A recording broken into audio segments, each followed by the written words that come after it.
माझं नाव आहे काव्या सिद्धार्थ गायकवाड। आज मी तुम्हाला एक कविता बोलून दाखवणार आहे। माझ्या कविताचं नाव आहे स्वच्छता।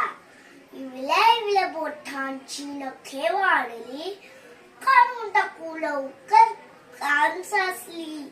दूध पोळी खाताना तोंडात जाते बोटे, नखातील घाण मग तोंडामध्ये जाते। घाणीतून जंतू ही पोटामध्ये जाते।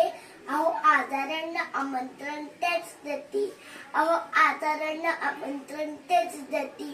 अंगणात खेळताना पायी चपल्या घालू, खेळून येता घरी त्या बाहेरच खालू।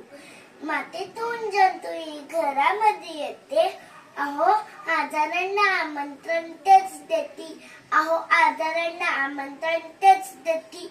मस्ती करताना बाई ताई दादा संगे, वाढलेली चटकन लागली नखे। दुखू लागतात ताई दादा दोघे रडती, अहो जखमेतून शरीरात जंतू जाते, अहो जखमेतून शरीरात जंतू जाते।